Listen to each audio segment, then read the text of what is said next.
ദൈവ തിരുനാമത്തിന് സ്തോത്രം ചെയ്യുകയും സ്തുതിക്കുകയും ചെയ്യുന്നു. കർത്താവിൽ അനുഗ്രഹിക്കപ്പെട്ട ദൈവമക്കളെ, കർത്താവിൻ്റെ തിരുനാമത്തിന് സ്തോത്രം ചെയ്തുകൊണ്ട് ദൈവാദി ദൈവത്തിന് സകല മഹത്വവും ആരാധനയും കരയറ്റിക്കൊണ്ട് ദൈവദിന കേൾവിക്ക് വേണ്ടി ഇന്നും സന്നദ്ധരായിരിക്കുന്ന പ്രിയപ്പെട്ടവർക്ക് സ്നേഹത്തിൻ്റെ ഭാഷയിൽ അഭിവാദനങ്ങൾ അറിയിച്ചുകൊണ്ട് ഇന്ന് നിങ്ങളുമായി പങ്കുവയ്ക്കാൻ കർത്താവിൻ്റെ ഹൃദയത്തിൽ തരുന്ന സ്വർഗീയ ദൂതിലേക്ക് ഞാൻ നിങ്ങളെ സന്തോഷത്തോടെ ക്ഷണിക്കുകയാണ്. വെളിപ്പാട് പുസ്തകത്തിലെ 12-ാം അധ്യായം 13-14 വാക്യങ്ങൾ ഞാൻ നിങ്ങളെ വായിച്ചു കേൾപ്പിക്കാം. വെളിപ്പാട് പുസ്തകം 12-ാം അധ്യായം 13-14 വാക്യങ്ങൾ. തന്നെ മരുഭൂമിയിലേക്ക് തള്ളിക്കളഞ്ഞു എന്ന് മഹാസർപ്പം കണ്ടിട്ട് ആൺകുട്ടിയെ പ്രസവിച്ച സ്ത്രീയെ ഉപദ്രവിച്ചു തുടങ്ങി. അപ്പോൾ സ്ത്രീക്ക് മരുഭൂമിയിൽ തൻ്റെ സ്ഥലത്തേക്ക് പറന്നു പോകേണ്ടതിന് വലിയ കഴുകൻ്റെ 2 ചിറകുകൾ ലഭിച്ചു.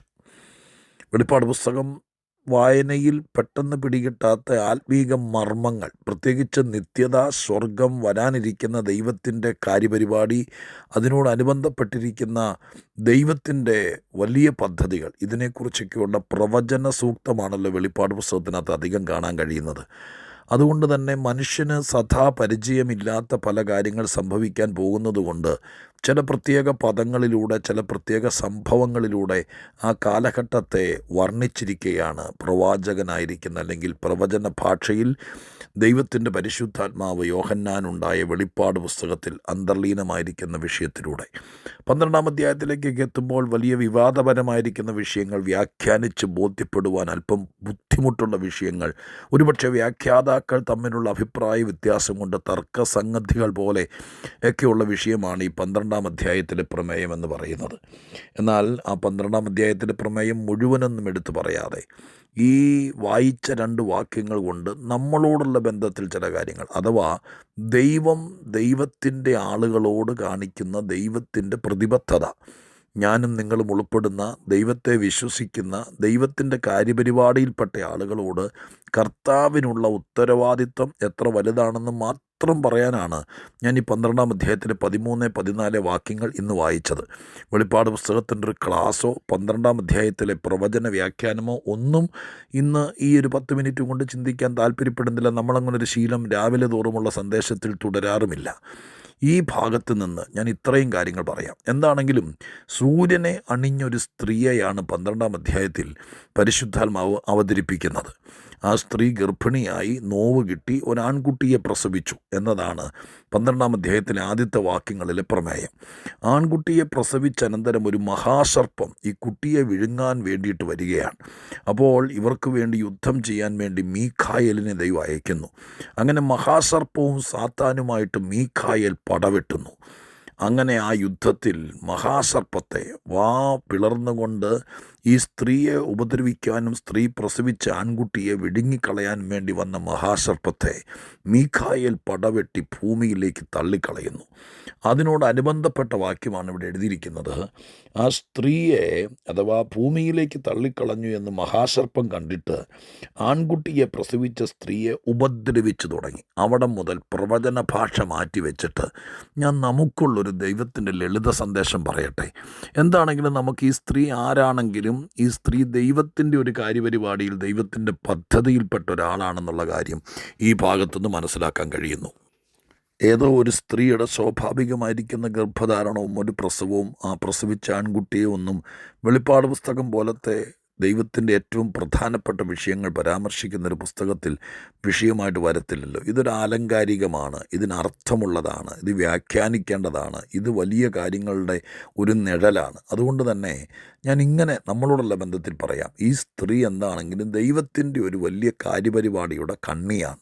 ഞാൻ നിങ്ങളോടും ചോദിക്കുന്നു, നിങ്ങൾ ഈ ഭൂമിയിൽ ദൈവത്തെയും കൊണ്ട് ജീവിച്ച് കഷ്ടം വരുമ്പോൾ, പ്രയാസം വരുമ്പോൾ, പനി വരുമ്പോൾ, തടസ്സം വരുമ്പോൾ, ബുദ്ധിമുട്ട് വരുമ്പോൾ ഒരാശ്രയമായി, ഒരു അത്താണിയായി, കാര്യപരിപാടികൾ നടത്തിയെടുക്കാൻ വേണ്ടിയിട്ട് ഒരു സഹായനായി മാത്രം ദൈവത്തെ കാണുന്ന പാർട്ടികളാണോ, അതെയോ ദൈവത്തിന് ഒരുപാട് കാര്യങ്ങൾ ഈ ഭൂമിയിൽ ഈ അന്ത്യകാലത്ത് നിവർത്തിച്ചെടുക്കാനുണ്ട്. എല്ലാ കാലത്തും ദൈവത്തിൻ്റെ കർമ്മ പദ്ധതിയിൽ പങ്കാളികളെ വേണം. അത് ഒരു പൂർണ്ണസമയ സുവിശേഷ വേലക്കാരനാകണമെന്നൊന്നുമില്ല. ഓരോരോ കാര്യങ്ങൾ, ചിലപ്പോൾ ഒരു വീട്ടിലെ കാര്യങ്ങൾ, ചിലപ്പോൾ ഒരു ദേശത്തിലെ, ചിലപ്പോൾ ഒരു കൂട്ടായ്മയ്ക്കകത്തെ ഈ വക കാര്യങ്ങൾക്ക് വേണ്ടി സ്വർഗസ്ഥനായ ദൈവം ദൈവത്തിൻ്റെ പദ്ധതിയിൽ പങ്കാളികളാക്കാൻ വേണ്ടി എല്ലാവരെയും ദൈവമായ കർത്താവ് സഹകരിപ്പിക്കുകയും സന്നദ്ധരാക്കുകയും ചെയ്യുന്നവനാണ് മഹാദൈവം.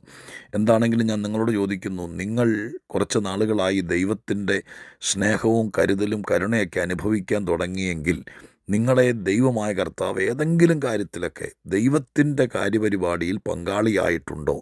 ദൈവത്തിൻ്റെ വലിയ പദ്ധതിയിൽ നിങ്ങളൊരു കണ്ണിയാണോ? നിങ്ങളതിലൊരു കഥാപാത്രമാണോ എന്നതാണ് നിങ്ങൾ മനസ്സിലാക്കേണ്ടത്. നിങ്ങളൊരു കാഴ്ചക്കാരനെ പോലെ, കാഴ്ചക്കാരിയെ പോലെ ഒരു ഗ്യാലറിയിലിരുന്ന് കാര്യങ്ങൾക്ക് വേണ്ടി കണ്ട് കേട്ട് കൈയടിച്ച് എന്തെങ്കിലും അതിൽ നിന്ന് നിങ്ങൾക്ക് ലഭിക്കുമെങ്കിൽ അതുകൊണ്ട് ജീവിച്ചു പോകുന്ന ഒരാളല്ല നിങ്ങൾ. ഈ യുദ്ധക്കളത്തിലൊരു പോരാളി, ഈ കളിക്കളത്തിലെ ശക്തനായിരിക്കുന്ന ഒരു പോർക്കളത്തിൽ നിൽക്കുന്ന മനുഷ്യൻ എന്ന നിലവാരത്തിൽ ദൈവത്തിൻ്റെ പരിപാടിയിൽ പങ്കുള്ളയാളാണെങ്കിൽ ചിലപ്പോൾ എതിരുകൾ, തടസ്സങ്ങൾ, ബുദ്ധിമുട്ടുകൾ, ഇവിടെ ഇതായി സ്ത്രീയെ വിഴുങ്ങാൻ സർപ്പം വാ പുലർന്ന് വരുന്നത് പോലെ ഉപദ്രവിക്കാൻ തുടങ്ങിയെന്ന് എഴുതിയിരിക്കുന്നത്. അപ്പോൾ ഒരിക്കലും പ്രതീക്ഷിക്കാത്ത മേഖലയിൽ നിന്ന് ഉപദ്രവവും പ്രയാസവും ബുദ്ധിമുട്ടൊക്കെ ദൈവത്തോട് ബന്ധപ്പെട്ട ആളുകൾക്ക് വരിക എന്നുള്ളത് ഈ പുസ്തകത്തിൻ്റെ ഉൽപ്പത്തി മുതൽ വെളിപ്പാട് വരെയുള്ള അനേക ദൈവിക പദ്ധതിയുടെ പങ്കാളിയായ കഥാപാത്രങ്ങൾ നേരിട്ടിട്ടുള്ള വിഷയമാണ്. അങ്ങനൊരു പ്രശ്നം നേരിടുമ്പോൾ ഈ വാക്യത്തിനകത്ത് ഉപദ്രവിക്കാൻ തുടങ്ങി എന്ന് പറയുമ്പോൾ അടുത്ത വാചകമാണ് നമുക്ക് സ്തോത്രം പറയാൻ, അല്ലെങ്കിൽ നമ്മളെ ധൈര്യപ്പെടുത്താൻ, നമുക്കുള്ള ദൈവത്തിൻ്റെ ദൂതായി പറയാൻ പരിശുദ്ധാത്മാവിൻ്റെ ഹൃദയത്തിനകത്ത് പ്രേരണ തന്നിരിക്കുന്നത്. എന്താ സംഭവിച്ചിരിക്കുന്നത്? മഹാസർപ്പം ഈ സ്ത്രീയെ ഉപദ്രവിക്കാൻ തുടങ്ങിയതോടുകൂടെ അവിടെ എഴുതിയിരിക്കുന്ന വാക്കിതാണ്: അപ്പോൾ സ്ത്രീക്ക് മരുഭൂമിയിൽ തൻ്റെ സ്ഥലത്തേക്ക് പറന്നു പോകേണ്ടതിന് വലിയ കഴുകൻ്റെ 2 ചിറക് ലഭിച്ചെന്ന്. ഇതൊരു അമാനുഷിക പ്രതിഭാസമാണ്, ഒരു സൂപ്പർ നാച്ചുറൽ ലെവലാണ്. ഒരു സാധാരണക്കാരിയായ സ്ത്രീ, അതും പ്രസവിച്ചിട്ട് ദിവസങ്ങൾ മാത്രം ബാക്കിയായ ഒരു സ്ത്രീക്ക് മരുഭൂമിയിലേക്ക് പറന്നു പോകാൻ 2 കഴുകൻ്റെ പോലത്തെ വലിയ ചിറക് ലഭിക്കുക എന്ന് പറയുന്നത് ഇതൊരു ഒരു ഒരു കഥ പോലെ നമുക്ക് തോന്നിയേക്കാം. പക്ഷേ ഈ കാര്യത്തിൻ്റെ പൊരുളെന്ന് പറയുന്നത് സ്വർഗസ്ഥനായ ദൈവം ദൈവത്തിന് വേണ്ടി പ്രയോജനപ്പെടുത്തുന്ന ഒരാൾക്കെതിരെ ഉപദ്രവമോ പ്രയാസമോ തടസ്സമോ ബുദ്ധിമുട്ടോ എന്ത് നേരിട്ടാലും ഈ പുസ്തകത്തിൽ ഞാൻ മുമ്പും പറഞ്ഞിട്ടുള്ളതുപോലെ ഏറ്റവും വലിയ പ്രത്യേകത ദൈവത്തിൻ്റേതായ പരിഹാരങ്ങൾ ഏത് മനുഷ്യന് വേണ്ടിയിട്ടും ദൈവം ഒരുക്കുന്നതാണ്. അതുകൊണ്ടൊരു കാര്യം ഞാൻ തറപ്പിച്ച് പറഞ്ഞ് അവസാന ഭാഗത്തേക്ക് വരാം. ദൈവത്തോട് പറ്റിച്ചേർന്ന് നിൽക്കുമ്പോൾ, ദൈവത്തെ വിശ്വസിക്കുമ്പോൾ, ദൈവത്തെ അനുസരിക്കാൻ നിങ്ങൾ ചിലപ്പോൾ വീട്ടിൽ നിന്ന് ഒറ്റയ്ക്കായിരിക്കും. നിങ്ങളുടെ കൂടെ നിൽക്കേണ്ട പോലും നിൽക്കാൻ കാണിയല്ല. നിങ്ങൾ ദൈവത്തിൻ്റെ പദ്ധതിയിൽ തനിച്ചൊരു തീരുമാനമെടുത്ത് മുന്നോട്ട് വരുമ്പോൾ ഉപദ്രവിക്കാൻ, എതിർക്കാൻ, വഴി തടയാൻ, നിങ്ങളെ ഒറ്റപ്പെടുത്താൻ, നിങ്ങളെ നിരാശപ്പെടുത്താൻ ഇതുപോലത്തെ സർപ്പം പോലെ പ്രതികരിക്കുന്ന, പ്രതികൂലമാകുന്ന പലരും കണ്ടേക്കാം. പക്ഷേ 14-ാം വാക്യമുണ്ടെന്ന് മറക്കരുത്. ആ വാക്യത്തിനകത്ത് ദൈവം ഈ സ്ത്രീക്ക് ആ സമയത്ത് രക്ഷപ്പെടാൻ വേണ്ടി 2 ചിറക് കൊടുക്കുകയാണ്. ഇതുപോലെ ഇതൊരു ദൂതാണ്. നിങ്ങളുടെ ജീവിതത്തിൻ്റെ മുമ്പിൽ വരുന്ന ഭയങ്കര പ്രശ്നങ്ങളുടെ നടുവിൽ, ഭയങ്കര പ്രതികൂലത്തിൻ്റെ നടുവിൽ, ഉപദ്രവങ്ങൾ സഹിക്കവയ്യാതെ ആകുമ്പോൾ, നിങ്ങൾക്ക് ചില സ്ഥാനത്ത് നിൽക്കാൻ പറ്റാതെ ആകുമ്പോൾ നിങ്ങളെ കൈവിടുന്നൊരു ദൈവമല്ല. നിങ്ങൾക്കൊരു സുരക്ഷാ സ്ഥാനത്തേക്ക് ദൈവമായ കർത്താവ് എത്തിപ്പറ്റാൻ വേണ്ടിയിട്ടുള്ള സാധ്യത, അതാണല്ലോ ചിറക്. പറന്നുയർന്ന് മറ്റൊരു സ്ഥാനത്തേക്ക് പോകാൻ വേണ്ടി ഒരു പക്ഷിയെ സഹായിക്കുന്നതാണ് ചിറക്. അതാണ് ഇവിടെ മനസ്സിലാക്കേണ്ടത്. അങ്ങനെ ഒരു സ്ത്രീക്ക് ഇപ്പോൾ സഹിക്കുന്ന പ്രയാസങ്ങളുടെ നടുവിൽ നിന്ന് പറന്നുയർന്ന് മറ്റൊരു സ്ഥാനത്തേക്ക് മാറാൻ ദൈവം ഒരവസരം, ഒരവകാശം, ഒരു മുഖാന്തരം, അതിന് വേണ്ട ഒരു ക്രമീകരണം അത്രയും വിചാരിച്ചാൽ മതി.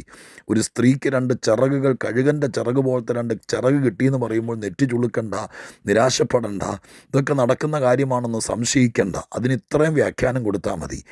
ദൈവത്തിൻ്റെ ആളുകൾ, ദൈവത്തിൻ്റെ ജനം, ദൈവത്തിന് പ്രിയമുള്ളവർ, ദൈവം സ്നേഹിക്കുന്നവർ, അവർ ദൈവത്തിൻ്റെ കാര്യങ്ങൾക്ക് വേണ്ടി നിൽക്കുമ്പോൾ, ദൈവത്തെ അനുസരിക്കുമ്പോൾ ഉണ്ടാകുന്ന ഏത് ഉപദ്രവമോ പ്രയാസമോ തടസ്സമോ എന്തുമാകട്ടെ, ആ സ്ഥാനത്ത് ദൈവം കൈവിടത്തില്ല.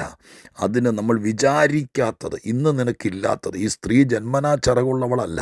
വളർന്നു വന്ന് 12-ാമത്തെ വയസ്സിലോ 20-ാമത്തെ വയസ്സിലോ ഗർഭവതിയായപ്പോഴോ പ്രസവം നടന്നപ്പോഴോ ചിറകില്ല.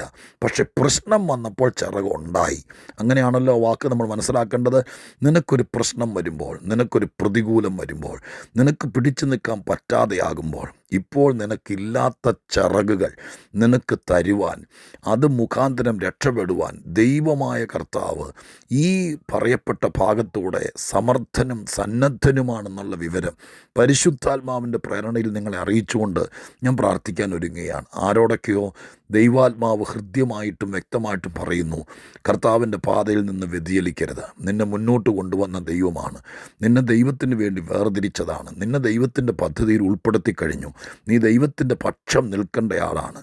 ആ സന്ദർഭത്തിൽ നേരിടുന്ന ഏത് പ്രശ്നത്തിനും സൊല്യൂഷൻ ഉണ്ടാക്കേണ്ടത് ദൈവമാണ്.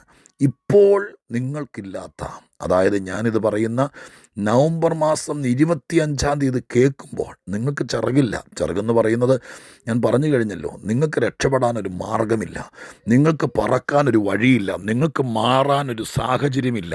പക്ഷെ ദൈവം നിങ്ങൾക്കത് ഒരുക്കിത്തരാൻ സന്നദ്ധനാണ്.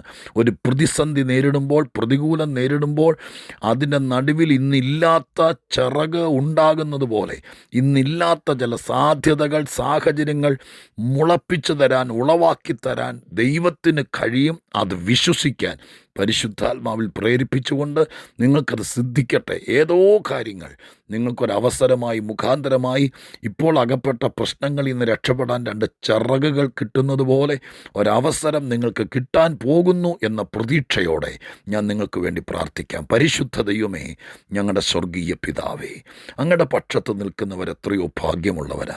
അങ്ങയെ വിശ്വസിക്കുന്നവർ, അങ്ങ് പറയുന്നത് അനുസരിക്കുന്നവർ, അങ്ങേക്ക് വേണ്ടി ഉപയോഗിക്കപ്പെടുന്നവർ. അവർക്ക് പ്രതിസന്ധികൾ നേരിടാം, പ്രശ്നങ്ങൾ വരാം, ഉപദ്രവിക്കുന്നവരുണ്ടാകാം, വിഴുങ്ങാൻ വേണ്ടി തലപൊക്കി വരുന്ന പ്രശ്നങ്ങൾ വരാം. പക്ഷേ അതിൻ്റെ നടുവിൽ ദൈവം അവർക്ക് വേണ്ടി കൊടുക്കുന്ന ചിറകുകൾ, രക്ഷപ്പെടാൻ, പറന്നുയരാൻ, ആ പ്രശ്നത്തിൽ നിന്ന് എസ്കേപ്പാകാൻ ദൈവം കൊടുക്കുന്ന അവസരങ്ങൾ, അതിനൊരുക്കുന്ന ചിറകുകൾ, അതെന്തായിരിക്കുമെന്ന് പറയാൻ കഴിയില്ല. ഞങ്ങളുടെ കർത്താവേ, ഇത് കേൾക്കുന്ന ചിലർക്ക് സ്വർഗം അത് കൊടുത്ത് അനുഗ്രഹിക്കണം. ദൈവം അത് ചെയ്യുമെന്ന് വിശ്വസിക്കുന്നു. ഈ നാളുകളിൽ അത് സംഭവിക്കുമെന്നുള്ള പ്രതീക്ഷയോടെ ഞങ്ങൾ എൻ്റെ കേൾവിക്കാരെ അനുഗ്രഹിക്കുകയാണ്. വിശ്വസിക്കുന്നവർക്ക് ഇത് ലഭിക്കട്ടെ. ഒരു പുതിയ അവസരം, പുതിയ മുഖാന്തരം ദൈവം കൊടുക്കുമെന്ന് വിശ്വസിക്കുന്നു. യേശുവിൻ നാമത്തിൽ പ്രാർത്ഥിക്കുന്നത് കേൾക്കുമാറാകണമേ. ആമേൻ.